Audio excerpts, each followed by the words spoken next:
नमस्कार मित्रांनो. आजच्या व्हिडिओमध्ये आपण चर्चा करणार आहोत.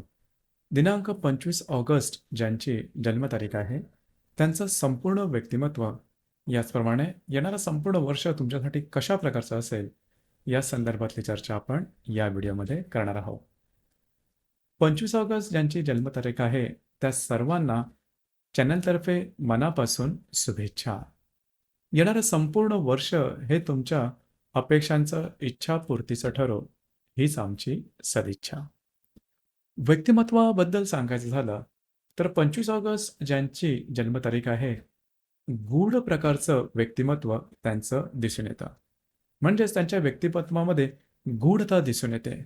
सदैव कुठल्या ना कुठल्या विचारामध्ये हे घडून असतात.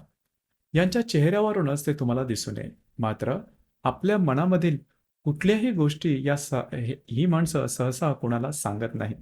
अर्थात यामागचं कारणही तसंच असतं, की त्यांच्या मनात चाललेली जी चलबिचल आहे, ती दुसऱ्या व्यक्तीला कळून येणं कठीण असतं. आणि जर का ती सांगितली तरीसुद्धा त्यामागील जे तत्व आहे, ते तत्व दुसऱ्या व्यक्तीला समजून येणं थोडं कठीण असतं. एकंदरीतच ह्या व्यक्ती गूढतेकडे जाणाऱ्या असतात. जीवनामध्ये गूढ गोष्टींचं आकर्षण यांना सर्वात जास्त असतं. मृत्यूनंतर जन्माआधी नेमकं काय असतं? धार्मिक, आध्यात्मिक किंवा नकारात्मक शक्ती, सकारात्मक शक्ती ह्या नेमक्या काय असतात? आणि याची व्याख्या यांना करता येत नसली तरीसुद्धा त्याचे भास मात्र त्यांना होत असतात. स्वप्नामध्ये एखादी गोष्ट दिसणं, ती प्रत्यक्षात खरी ठरणं, यांनी मांडलेले अंदाज अचूक येणं, या गोष्टी सर्रासपणे यांना अनुभवास येतात.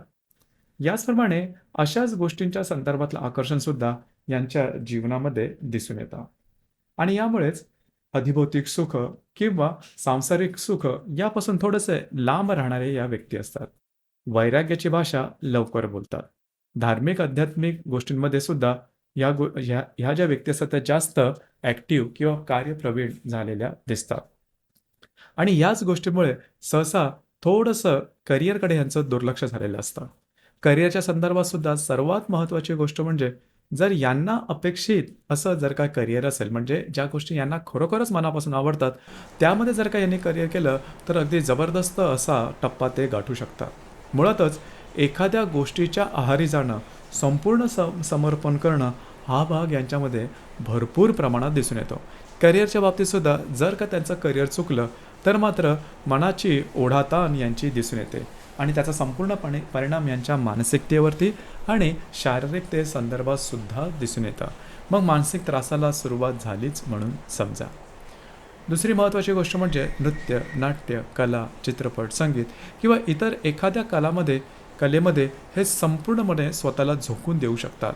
मगाशी जो शब्द वापरला आहारी जाणं, हा प्रकार ह्यांच्यामध्ये खूप जास्त दिसून येतो. आणि त्या संदर्भातच बालपणामध्ये यांच्यावर थोडंसं लक्ष देणं गरजेचं राहतं. यांच्या सभोवतालची माणसं कोण आहेत, त्यांची मित्रमंडळी कोण आहेत, याकडे लक्ष देणं अतिशय आवश्यक राहील. कारण त्याचा जबरदस्त परिणाम हा त्यांच्या व्यक्तिमत्वावरती जास्त करून दिसून येतो. चुकीची किंवा वाईट सांगत असेल तर त्या अन्वये त्यांचं संपूर्ण जीवन हे वाया जाण्याची शक्यता बऱ्याच प्रमाणात असते. ॲडिक्शन होणं हा भाग यांच्यामध्ये सर्रास दिसून येतो. म्हणजेच स्मोकिंग असेल, धूम्रपान असेल किंवा मद्यपान किंवा इतरही कुठल्या व्यसनांच्या आहारी जाणं, हा प्रकार यांच्यामध्ये बऱ्याच प्रमाणात दिसून येतो. आणि त्याचं कारण बहुधा यांचे असणारी संगत किंवा यांच्यावर होणारे परिणाम किंवा यांना समजून न घेतल्यामुळे झालेल्या गोष्टी यांच्यामध्ये बऱ्याच प्रमाणात दिसून येतात. याबद्दल रिलेशनशिपच्या बाबतीमध्ये सुद्धा थोडंसं अलर्ट राहणं गरजेचं राहील. रिलेशनशिपच्या बाबतीमध्ये सुद्धा संपूर्ण समर्पण हे यांच्याकडून दिसून येतं. मात्र समोरच्या व्यक्तीकडून तशी गोष्ट झाली नाही किंवा ब्रेकअपचे वगैरे प्रसंग आले तर मात्र या व्यक्ती कोलमडून जातात, अक्षरशः कोसळतात. वर्षानुवर्ष त्याचं दुःख हे मनामध्ये बाळगून राहतात आणि मग मात्र त्यांचं मन इतर कुठेही लागत नाही. अशा प्रकारे अतिशय नाजूक अशा प्रकारच्या यांच्या भावना किंवा यांचं मन दिसून येतं. त्यांना जपावंसुद्धा तसंच लागतं.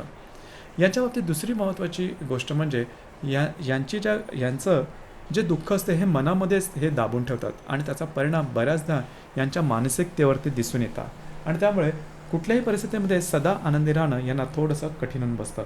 मनामध्ये भळबळत असणारी जखम जोपर्यंत बाहेर येत नाही किंवा त्यावरती जोपर्यंत उपचार केला जात नाही, तोपर्यंत मानसिक तणावाखालीच या व्यक्ती जास्त प्रमाणात राहतात.